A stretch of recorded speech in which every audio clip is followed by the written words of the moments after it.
Hey guys, this is your host Nitin Binhani and a very warm welcome to my startup podcast channel Jazair Audio, where we share real stories with real learnings. So globally, people under 18 years of age, they make up over a quarter of the world population. That's roughly about 29.3%. Yet, the financial literacy is rarely taught to them either in schools, colleges, or by their parents. In fact, studies recommend that the financial education should be taught to our kids at pretty early age so that they are better versed to avoid financial debt and bankruptcy in the future. So in today's podcast, I have invited Purva Agarwal, the founder of Good Good Piggy, a startup that is inculcating financial literacy amongst the kids. In this podcast, Purva opines that financial literacy should be considered as a life skill and parents must teach their children financial education right at the dinner table. So let's welcome today's special guest. Hey Purva, welcome to Jazair Audio. Excited to have you here.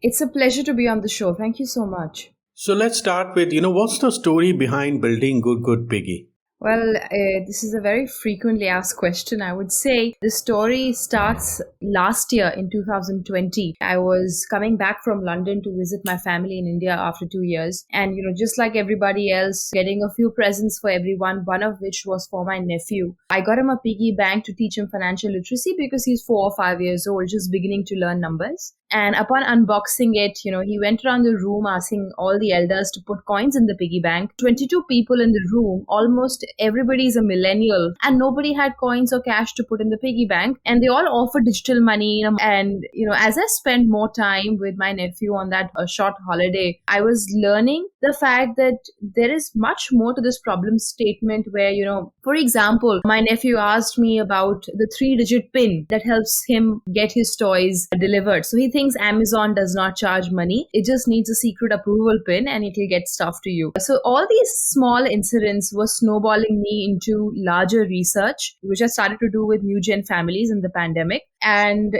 just connecting all these dots was the foundation to Good Good Piggy. Today, Good Good Piggy is my way to impact the new generation's financial future. And it follows the OECD vision, objectives, and mission to impact the downtrend of financial literacy and help reverse it by influencing good behavior by, setting early benchmarks for kids and parents. How important is financial literacy for kids? Well, I think now the discussion is coming up where financial literacy or this subject as a whole is not just seen to be part of some school syllabus, but unfortunately, in my perspective, parents give a lot of value to STEM and financial literacy, etc. is always taken a backseat. But on the other hand, it's really important to see that this wisdom is a foundation which would be laid in terms of a life skill. So, financial literacy is highly understated and it should be underlined more like a life skill because it just not impacts your own trajectory. It impacts your family's trajectory, the entire future, etc. that you have. And it's a common skill that anybody needs irrespective from which background or from which curriculum they are coming from in terms of their career. But if you ask about parents, it's very difficult for them to do the money talk. They say because, it takes away the innocence from the child. It is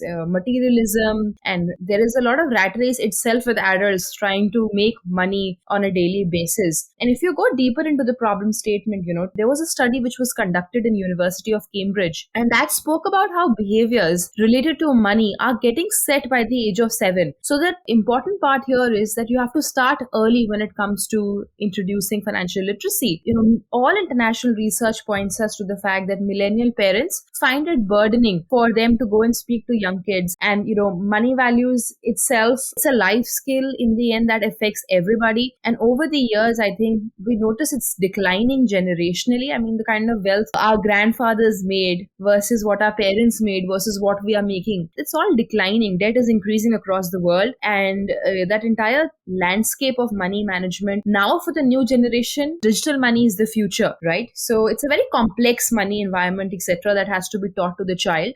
So how should parents teach financial education to their children? Look, if I have to start and we have to teach financial literacy, where does it start? When I reflect about it in my life and yours, the first place we encountered financial literacy was through a money jar or was through the piggy bank. And that's the first time at a very young age, you start experiencing money and you start getting possessive about money. At least that is how my childhood was. For example, at my young age, I was given a 10 rupee note going in saying, go and get bread or eggs, and 2 rupees would be left. I would put it in the piggy bank. But now, if you see the young generation, because of most experiences being online, kids are missing that interaction with money completely. They don't see money being transacted at all. So the child has to then start learning it in a way where he cannot see it, yet experience it. And studies have revealed all over the world about how your spending capacity is much higher when you're doing it online. So I think the new generation has to understand that environment. And there are many ways the parents can teach this subject. Of course, financial literacy is something which has to be made like a common dinner table conversation. So, for example, in my childhood, when the piggy bank concept came in, it was very simple where we were given coins to put in the piggy bank, but at the same time given a lot of wisdom when it comes to money and finance.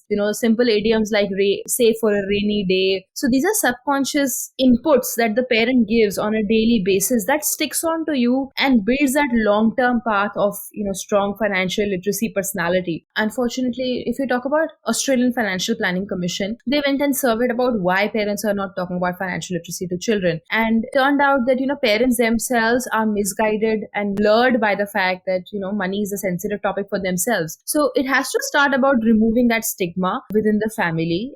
So, for a parent, definitely start with giving the child power to choose when it comes to, let's say, taking a decision. So money equation is just not saving. It is way beyond that. It's about knowing how to spend, when to spend, how to earn that money as well. Also talking about what co-investment means, what does charity means. So the idea is to plane the entire money management equation to the child when addressing financial literacy. And those can be done on experience basis, on dialogue basis by parents. And is preteen the right age to talk about investments? Very interesting question. If it's the right age to start talking about investment with kids. I am a young millennial myself. And the problem with us is, no matter we all understand the basics of finance, that we are supposed to, let's say, part away with money now to secure our future tomorrow. That's the basics of investment, right? To delay our gratification, to keep money in the system. We still struggle to pay that EMI that goes from your bank for that long-term thing, because mostly, you want instant gratification. It contradicts the basics of finance. Finance is not about instant gratification, it's about delayed gratification. And those frictions that we receive from our environment today make it into a compulsion that this has to be a subconscious effort to be taught at a very young age. So now if kids start learning about co-investment with parents, let's say they'll start learning about a small fund for a vacation or a weekend trip, and they know that they have to part away with money today in order for that to be collected, let's say 4 months down the line or 6 months down the line. That subconsciously builds that behavior which will last them or serve them their entire life. That's why start them early is one of our mottos, that you have to start talking about the entire equation, especially the digital experience of the equation at a very early age, because that's where your brain or mind is developing. What's the market opportunity like for such a sector?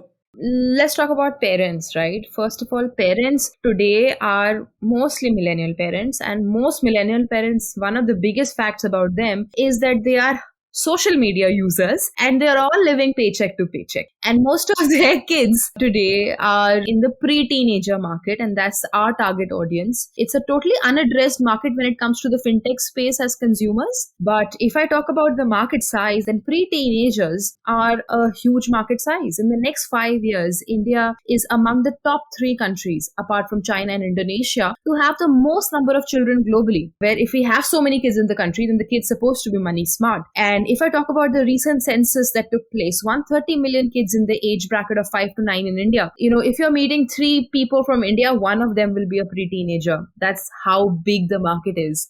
Globally, it's a huge market space itself. When I talk about the ed fintech space, edtech and fintech are supposed to be billion-dollar industries which are running ahead. Finally, how is Good Good Piggy inculcating financial literacy among kids? Good Good Piggy is the first ed fintech interplay. It's kind of poised product where parents can build financial discipline for their children, yet influence their education curve and make sure that they're becoming good kids. We are targeting a very early age audience of pre-teenagers, and from being India's first disruptive ed fintech startup for pre-teenagers, Good Good Piggy has kind of reinvented the oldest financial literacy tool, which is the piggy bank, and made it into a digital piggy. It has a behavioral rewards platform inbuilt, and this also doubles up as an investment channel to ensure that kids have a good life. So the platform itself is kind of bifurcated into two fronts: edtech and fintech. Fintech for the kids and edtech for the parents. And it's a quick and easy organizer of sorts for busy parents. And it is including all these money values and application based activities that the parent can put up. So there is a place where parents can put up missions for the child, a video garage where they can make a video mix for the child, and also influence that entire education or learning curve for the child, and making sure that he is unlocking his pocket money when the child is growing up to be a good person. So with this, we have reached at the end of this podcast. Purva, it was a pleasure to have you on Desire Radio, and thanks for sharing great insights with us. It's absolutely my pleasure. Thanks a lot for having me here. Are you a founder of an early stage startup and looking to raise funding? Get your startup investor ready before even you start pitching to your prospective investors. For know-how, please visit www.jazaro.in. That is www.jasaro.in. Lastly, I want to thank all the listeners who took their valuable time to listen to this podcast. Keep rocking, be safe, and don't forget to share.